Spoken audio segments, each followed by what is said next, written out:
Olá pessoal, meu nome é Cristóvão Jaques, do canal Astronews e Observatório Sonia.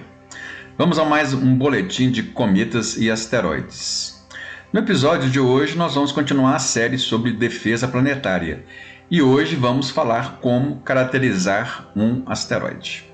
Vamos lá? Bem, vamos agora rever o que nós vimos no último episódio. Bem, nós vimos neste infográfico da Planetary Society que a defesa planetária se divide em 5 etapas. A primeira etapa é buscar e descobrir quais asteroides passam próximos à Terra. A segunda etapa é rastrear estes asteroides que já foram descobertos para a gente determinar com a maior precisão possível a sua órbita, ou seja, os seus elementos orbitais que permitem calcular para o futuro qual será a posição do asteroide em relação à Terra. A terceira etapa, e é a que vamos ver hoje, é a de caracterizar o asteroide. Mas afinal, o que significa caracterizar? Bem, então, caracterizar um asteroide significa você determinar com melhor precisão o seu formato, que nós temos 2 formatos diferentes, né, de asteroides, determinar o seu período de rotação e como ele roda, determinar as suas dimensões, né? Determinar se ele é um asteroide com a superfície mais clara ou se ele é um asteroide com uma superfície mais escura, ou seja, determinar o seu albedo. E também determinar a composição do asteroide, ou seja, ele é composto de um material mais denso ou menos denso. Aqui, por exemplo, eu tenho duas espécies aqui de meteoritos, 2 exemplos de meteoritos, né? E aqui a gente pode ver um meteorito mais rochoso e aqui um meteorito mais metálico. Este aqui, obviamente, é um material mais denso do que este aqui, que é composto mais de rocha. Então, essa parte da caracterização de um asteroide é muito importante, que com a densidade determinada, você consegue determinar a partir do volume do asteroide e da densidade que a gente calculou, você consegue determinar qual que é a massa do asteroide. E com isso a gente consegue determinar, se caso um desses chocar com a Terra, qual que seria a energia de impacto no nosso planeta. Uma das primeiras coisas que é feito para estudar um asteroide é determinar a sua órbita.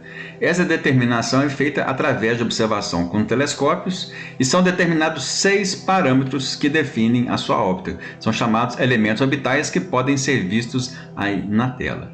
O conjunto desses 6 números permite calcular a posição do asteroide para qualquer posição no futuro e no passado. E quanto melhor a precisão desses elementos orbitais, melhor a precisão da posição do asteroide no futuro.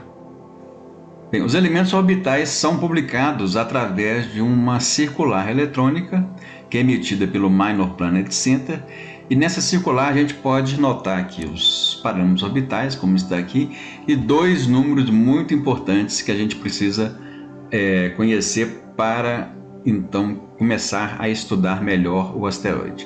O primeiro é este aqui, chamado Earthmoid. Isso aqui significa a distância mínima orbital entre a órbita do asteroide e a órbita da Terra, ou seja, qual que é a distância a mínima entre as 2 órbitas, e ela é dada em unidades astronômicas. E o outro parâmetro importante é o parâmetro H, chamado magnitude absoluta.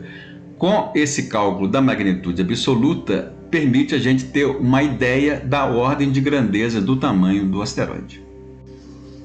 Vamos explicar melhor aqui esse parâmetro chamado MOID, que é a distância mínima orbital entre a órbita do asteroide e da Terra. Vamos supor aqui que nós temos a Terra e aqui nós temos o asteroide. Vamos supor aqui que o meu braço seja a extensão da órbita tanto da Terra quanto do asteroide. O MOID significa a distância mínima que estão os meus braços aqui que representam a órbita, né? Quanto menor essa distância, maior a probabilidade de impacto de um asteroide em relação à Terra. Bem, outro parâmetro importante é determinar o período de rotação do asteroide. E como é que isso é feito? Bem, aqui nós vemos a curva de luz do asteroide Apófis. O que significa isso?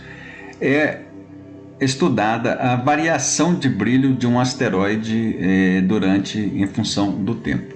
Então, por exemplo, aqui nós temos uma curva mais baixa, depois mais alta, e a gente consegue determinar, então, através dessa curva aqui, qual que é o período de rotação do asteroide e começar a ter uma ideia do seu formato. Aqui é uma outra demonstração de como essa curva de luz é formada. Aqui nós temos, por exemplo, um asteroide, e se ele estiver assim, nessa posição, vocês aí são a Terra, observando o asteroide, você vê que apenas uma pequena superfície dele é observada. Depois, se ele vai rotacionar, vocês podem perceber que uma superfície muito maior é visível aí da Terra, ou seja, então o brilho aqui é maior em relação a isso aí. Por isso que dá aquelas variações naquela curva de luz que nós vimos aí anteriormente. Mas às vezes o mesmo asteroide ele é observado de lado, dependendo da sua posição em relação à Terra. Então ele vai ter uma rotação assim, ou seja, vai ter uma variação entre o ponto mínimo e o ponto máximo da curva menor, o que também é uma outra informação interessante, porque através do estudo dessas duas curvas de luz, ou de várias curvas de luz, você vai ter uma noção melhor de qual que é o formato do asteroide. Então, esse assunto de rotação de asteroides é importante conhecer esse período que ele roda em torno do seu eixo e também conhecer os eixos de rotação, que pode ter mais de um eixo que ele roda sobre si mesmo. Outra informação importante para a gente conhecer do asteroide é o chamado albedo, que na verdade é uma relação entre a quantidade que é recebida de radiação solar por um asteroide e a quantidade refletida por ele. Então, por exemplo, vamos ver esse asteroide aqui que é mais escuro, vamos dizer assim. Ele reflete apenas 5% da luz que ele recebe do Sol. Então, o albedo dele é igual a 5% ou 0,05. Então, vamos pegar um asteroide que é mais claro, né, uma superfície mais clara, ele reflete mais a luz solar do que o outro que é mais escuro. Então, esse, por exemplo, vamos supor que esse aqui tenha um albedo de 15%, ou seja, ele reflete 15% da luz que ele recebe do Sol, vai para o espaço, e os outros 85% ficam retidos, absorvidos pela superfície. Isso faz o quê? Faz com que esses asteroides que são mais escuros, eles retêm mais o calor que eles recebem do Sol do que esses asteroides que têm a superfície mais clara. Então, o albedo também é um fator muito importante para a gente conhecer para caracterizar um asteroide. E por fim, é importante conhecer a densidade do asteroide e também quais elementos estão em sua composição. Para determinar a composição do asteroide, a principal técnica é a chamada espectro, quando a gente analisa a luz do asteroide. Aqui nós temos, por exemplo, um espectro feito em 3 metais, e aqui nós temos a prata, o ouro e o alumínio. E em função do comprimento de onda que você analisa o espectro feito em cada um desses elementos aqui, ele tem curvas de reflectâncias diferentes em função do comprimento de onda. A mesma coisa é feito no asteroide, analisando o espectro dele. Então, analisando o espectro da luz dos asteroides, você consegue determinar que tipo ele pertence. Então, por exemplo, aqui nós temos vários tipos de asteroide e aqui as curvas típicas da reflectância em função do comprimento de onda. Então, pessoal, todas essas informações que nós passamos aqui nesse vídeo são fundamentais para a gente caracterizar o asteroide, ou seja, para conhecê-lo melhor. Com isso, facilita bastante a estratégia, e caso algum dia algum asteroide venha a colidir com a Terra, a gente tem que conhecer bem as suas características. E no próximo episódio nós iremos falar sobre técnicas que já foram pensadas para tentar desviar um asteroide vindo em direção à Terra. Um abraço a todos e até!